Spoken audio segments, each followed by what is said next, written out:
Hey guys, आज हम cell cycle division के इंटरेस्टिंग कॉन्सेप्ट पर फोकस करने वाले हैं। ये टॉपिक्स हमें बताते हैं कि किस तरह से सेल डिवाइड होते हैं और कैसे नए सेल बनते हैं। ये नॉलेज नॉट ओनली फैसिनेटिंग है बल्कि ये हमारी अंडरस्टैंडिंग को भी एक्सपेंड करता है कि हमारी बॉडीज कैसे फंक्शन करती है। अगर आपको ये वीडियो इन्फॉर्मेटिव लगती है तो प्लीज वीडियो को एंड तक देखें और लाइक्स करें, अपने थॉट्स कमेंट में शेयर करें और चैनल को सब्सक्राइब कर लें। प्लीज चैनल को सब्सक्राइब कर लें। आपका सपोर्ट मेरे लिए बहुत इंपॉर्टेंट है और इसे हम एक स्ट्रॉन्ग कम्युनिटी बनाएंगे।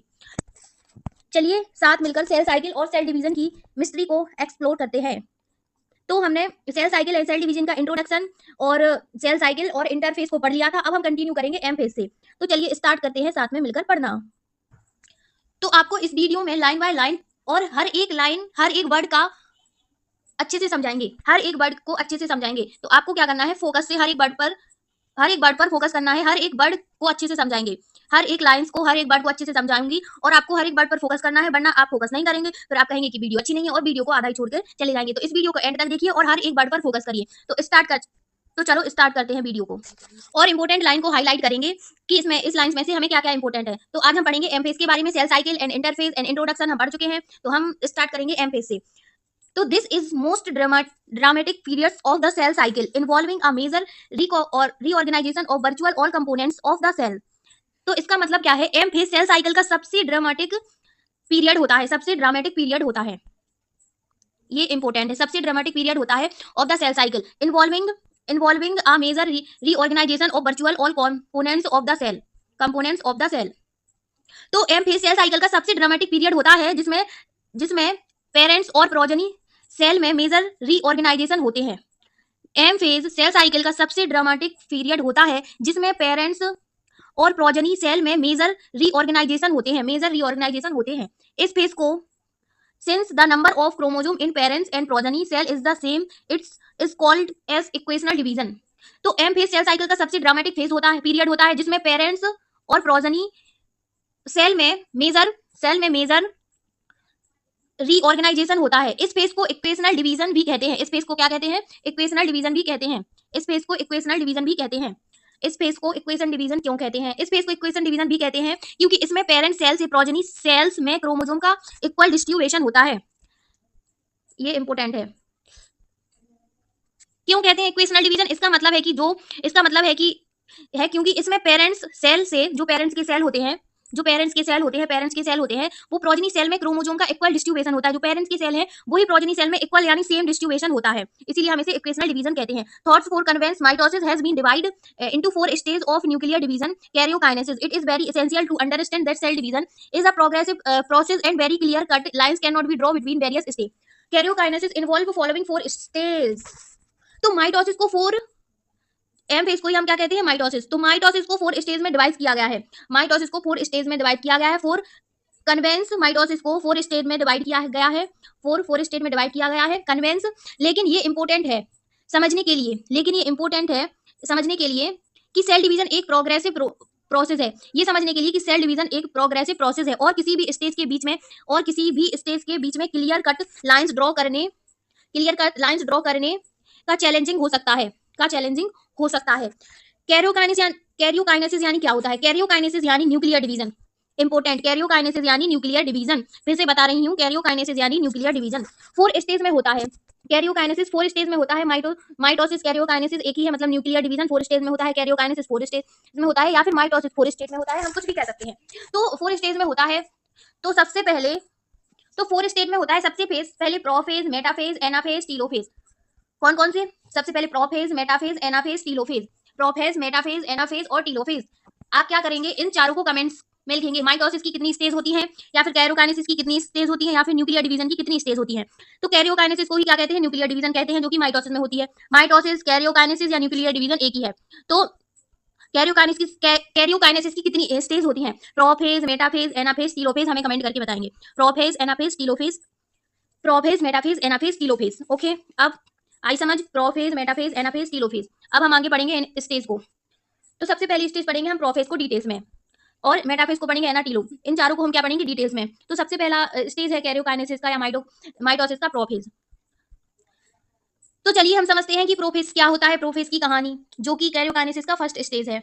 तो तो prophase which is the first stage of karyokinesis और mitosis follow the SN2 phase of interphase. इस लाइन का मतलब क्या है? इस लाइन का मतलब है कि प्रोफेज जो कैरोकाइनेसिस का पहला फर्स्ट स्टेप है, माइटोसिस का एस फेज और G2 फेज ऑफ इंटरफेज के बाद होता है। S phase and G2 phase of interphase के बाद होता है। एस फेज G2 फेज और इंटरफेज के बाद होता है। जो प्रोफेज है उसका फर्स्ट स्टेप यानी कायरोकाइनेसिस और माइटोसिस में एस और G2 फेज के बाद होता है। प्रोफेज, एक बार फिर से रिपीट कर रही हूँ, अच्छे से सुन लेना। प्रोफेज जो कायरोकाइनेसिस के पहला स्टेज है, जो माइटोसिस का एस फेज और G2 फेज ऑफ इंटरफेज के बाद होता है। G2 फेज और इंटरफेज के बाद होता है। In the S and G2 phase, the new DNA molecule formed are not distinct but intertwined। इसका मतलब क्या है?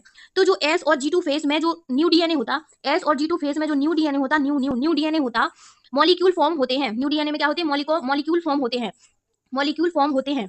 न्यू डीएनए में मॉलिक्यूल फॉर्म होते हैं। वो डिस्टिंक्ट नहीं होते। वो क्या नहीं होते? Not distinct. वो डिस्टिंक्ट नहीं होते बट इंटरवाइनेड होते हैं। बट डिस्टिंक्ट नहीं होते बट इंटरबाइनेड होते हैं। यानी कि न्यू डीएनए मॉलिक्यूल एक दूसरे से घिरे हुए होते हैं। इंटरबाइनेड का मतलब है कि जो डीएनए मॉलिक्यूल है वो एक दूसरे से क्या होते हैं? घिरे हुए होते हैं। तो जो एस और G2 फेज का न्यू डीएनए मॉलिक्यूल फॉर्म्ड होता है वो ना तो डिस्टिंक्ट होता है बट इंटरबाइनेड होता है। इंटरबाइनेड यानी वो न्यू डीएनए के मॉलिक्यूल एक दूसरे से क्या होते हैं? घिरे होते हैं, एक दूसरे से घिरे होते हैं।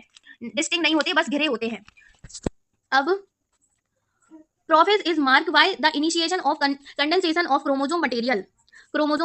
प्रोफेज इज मार्क, प्रोफेज में जो क्रोमोजोमल मटेरियल होता है, जो प्रोफेज है उसका जो क्रोमोजोमल मटेरियल होता है वो कंडेंस होने का प्रोसेस शुरू हो जाता है। तो मतलब कंडेंस होने का प्रोसेस इनिशिएशन हो जाता है, मतलब शुरू हो जाता है। प्रोफेज में जो क्रोमोजोमल मटेरियल है उसका कंडेंसेशन इनिशिएट हो जाता है, मतलब शुरू हो जाता है।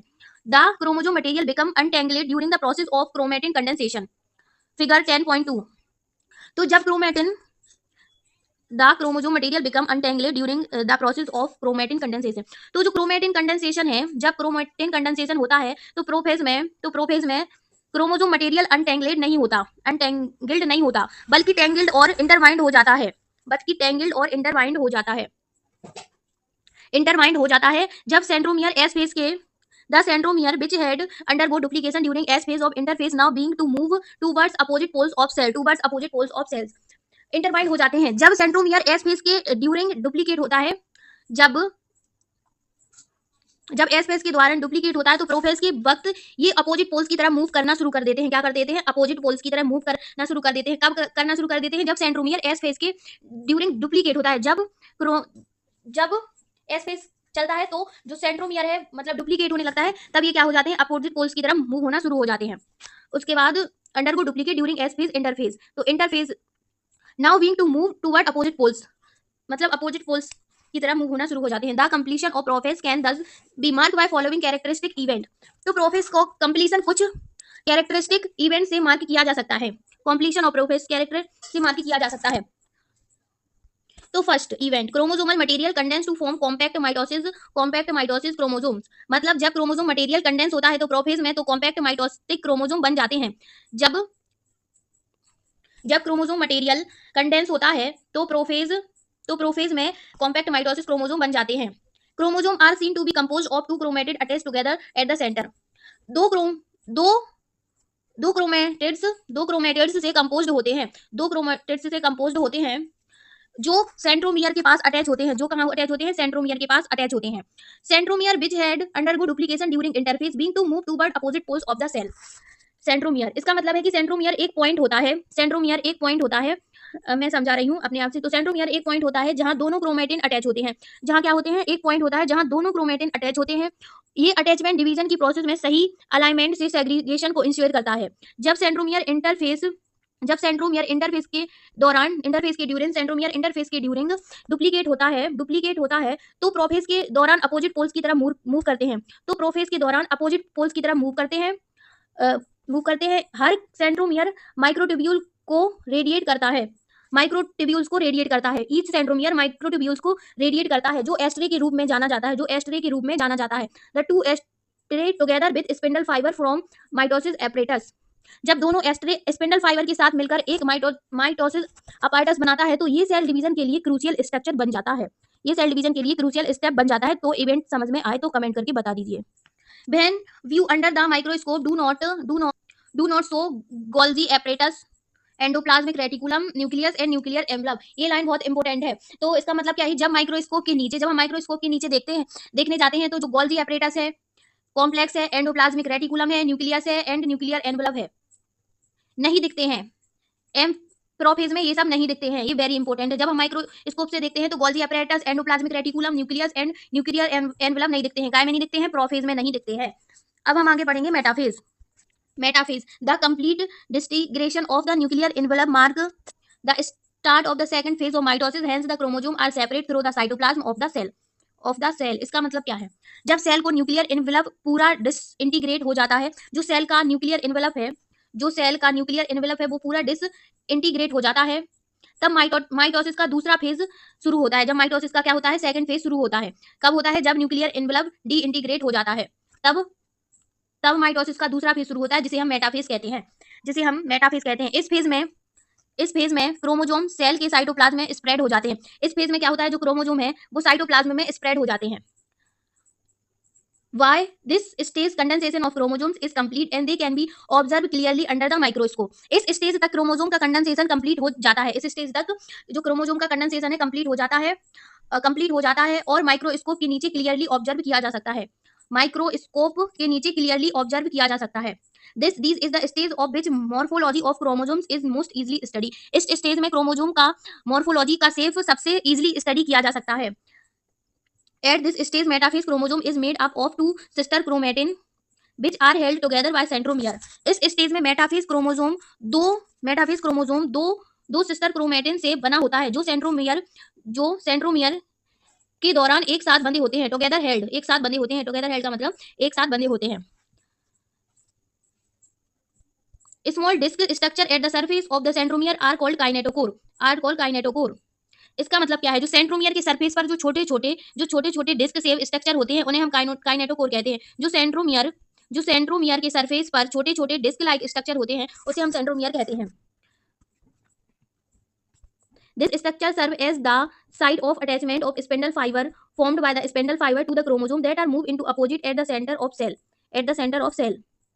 इस स्ट्रक्चर में स्पिंडल फाइबर को अटैच करने की साइड का काम करते हैं। जो स्पिंडल फाइबर है, जो डिस्क लाइक स्ट्रक्चर है, वो क्या करते हैं, वो स्पिंडल फाइबर को अटैच करने का काम करते हैं जब क्रोमोसोम सेल से सेंटर में की पोजीशन में मूव करते हैं। जब क्रोमोसोम सेल के जो क्रोमोसोम है वो सेल के सेंटर में की पोजीशन में मूव करते हैं, तब स्पिंडल फाइबर काइनेटोकोर जब स्पिंडल फाइबर काइनेटोकोर से अटैच होते हैं और क्रोमोसोम को सही तरीके से अलाइन करते हैं, में हेल्प करते हैं।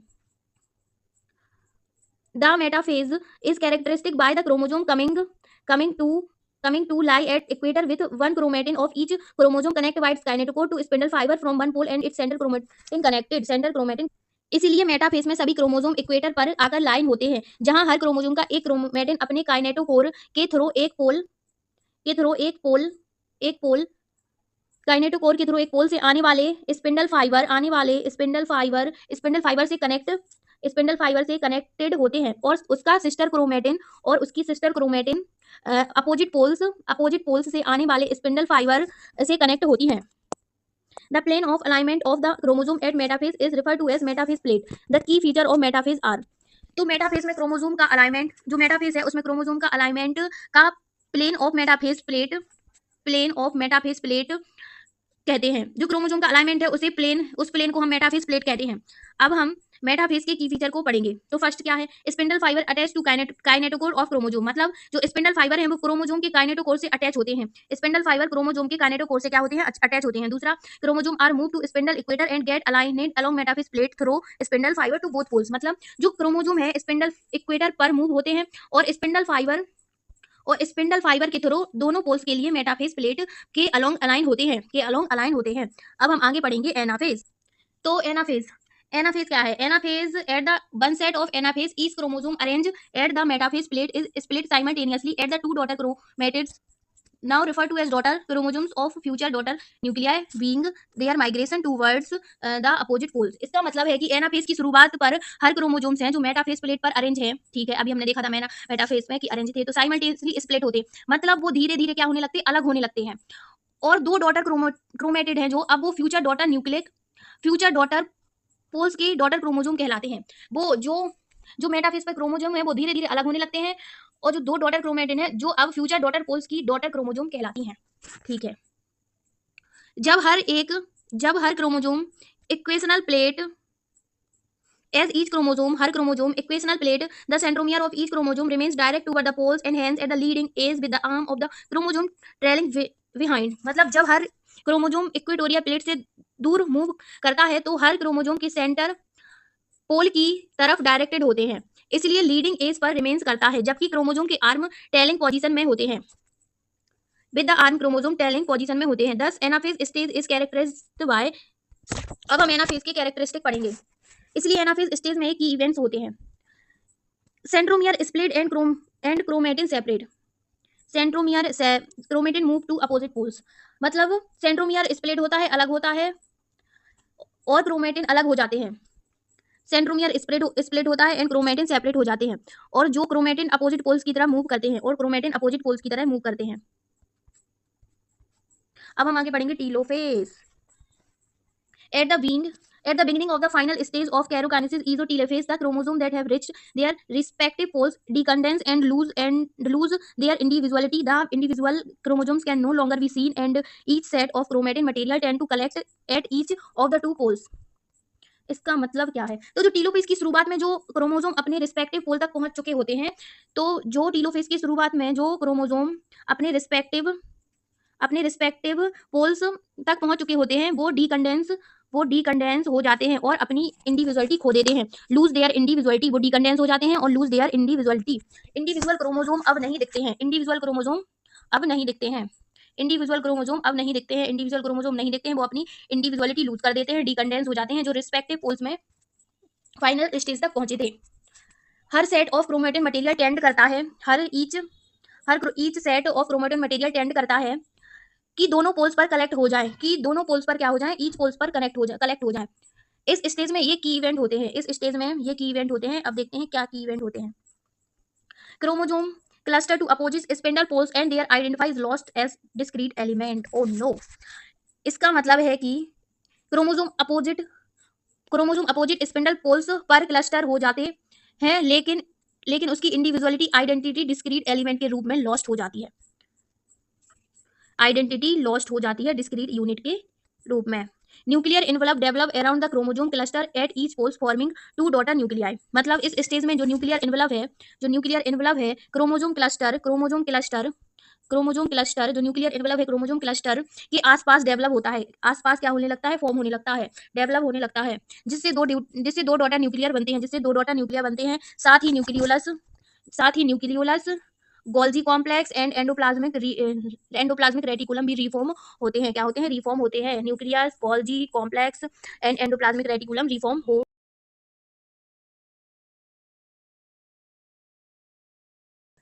Cytokinesis, mitosis and completion, not only the segregation of duplicated chromosome into daughter nucleic karyokinesis, but the cell is divided into two daughter cell by the separation of cytoplasm called cytokinesis, at the end of which cell division get completed। इसका मतलब क्या है? तो हमने अभी उसमें देखा था कैरियोकाइनेसिस में कि कैरियोकाइनेसिस का मतलब मैंने क्या बताया था? Nuclear division. तो अब साइटोकाइनेसिस का मतलब क्या है? तो साइटोकाइनेसिस का काम क्या होता है? तो साइटोकाइनेसिस का काम होता है कि सेल को दो डॉटर सेल में डिवाइड करना। डिवाइड करना। साइटोकाइनेसिस का काम होता है कि सेल को दो डॉटर सेल में डिवाइड करना। साइटोप्लाज्म का अलग होने के थ्रू, जब साइटोप्लाज्म के अलग होने के थ्रू इस प्रोसेस के एंड में सेल डिवीजन कंप्लीट हो जाती है। इस प्रोसेस के एंड में क्या हो जाती है? सेल डिवीजन कंप्लीट हो जाती है। तो इसका मतलब है कि साइटोकाइनेसिस का काम होता है सेल को दो डॉटर सेल में डिवाइड करना। साइटोप्लाज्म का अलग होने के थ्रू इस प्रोसेस के एंड में साइटोप्लाज्म के अलग होने के थ्रू, इस साइटोप्लाज्म के सेपरेशन होने के थ्रू, मतलब अलग होने के थ्रू, ये प्रोसेस क्या हो जाती है? कंप्लीट हो जाती है। तो एक बार फिर से बताती हूँ कि साइटोकाइनेसिस का काम होता है सेल को दो डॉटर सेल में डिवाइड करना। साइटोप्लाज्म का अलग होने के थ्रू इस प्रोसेस के एंड में सेल डिवीजन कंप्लीट हो जाती है। In an animal cell is achieve by the appearance of furrow in the plasma membrane. अब इसका मतलब क्या है? फरो, इसका मतलब क्या है? तो एक एनिमल सेल में ये प्रोसेस एक फरो या फिर एक ग्रुप के अपीयरेंस से अचीव होती है। एक फरो या फिर एक ग्रुप के अचीवमेंट से अपीयरेंस होती है। एनिमल सेल में ये प्रोसेस एक फरो या फिर एक ग्रुप के अपीयरेंस से अचीव होती है। प्लाज्मा मेम्ब्रेन में furrow gradually depends and ultimately plasma membrane में होती है। ठीक है, तो furrow gradually depends and ultimately join in the centre dividing the set cytoplasm into two.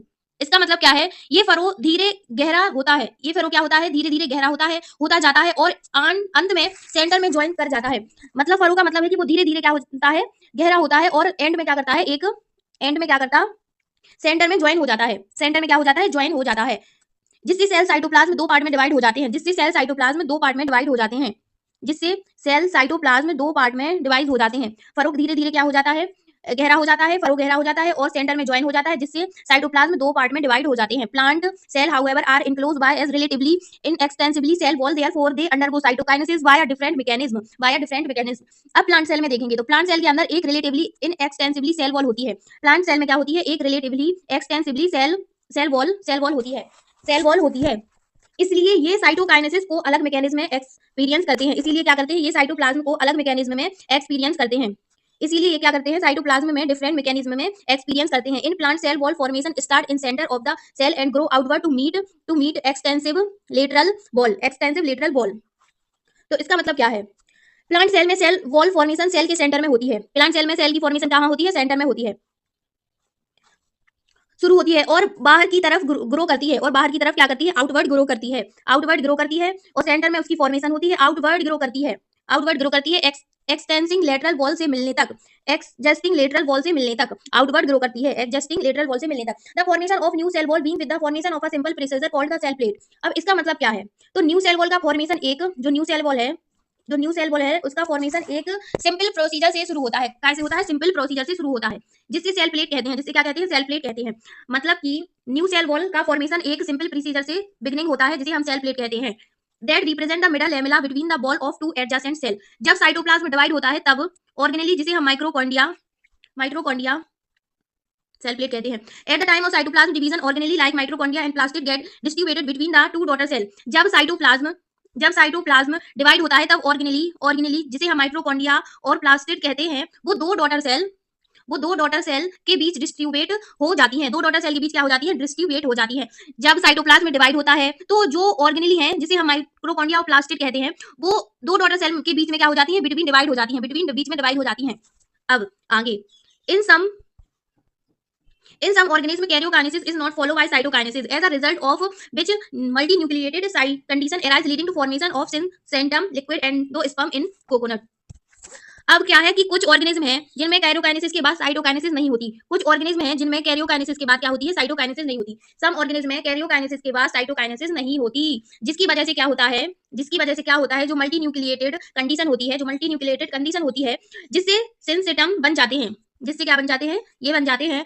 इसका एक एग्जाम्पल है लिक्विड एंडोस्पर्म इन कोकोनट, लिक्विड एंडोस्पर्म कोकोनट में। तो इसका मतलब है कि जो कुछ कुछ ऑर्गेनिज्म में जो कैरोकाइनेसिस के बाद साइटोकाइनेसिस नहीं होती, जिसकी वजह से क्या होता, मल्टीन्यूक्लिएटेड कंडीशन होती है, जिससे सिन सिस्टम बन जाता है। इसका एक एग्जांपल क्या है, लिक्विड एंडोस्पर्म इन कोकोनट। जो जब हम कोकोनट को पानी पीते हैं तो उस वही है लिक्विड एंडोस्पर्म कोकोनट। अगर आपको ये वीडियो इन्फॉर्मेटिव लगती है तो प्लीज वीडियो को लाइक करें और अपने थॉट्स कमेंट में शेयर करें और चैनल को सब्सक्राइब कर लें प्लीज। आपका सपोर्ट मेरे लिए बहुत इंपॉर्टेंट है और इसे हम एक स्ट्रॉन्ग कम्युनिटी बनाएंगे। चलिए, टेक केयर एंड बाय, मिलते हैं नेक्स्ट वीडियो में।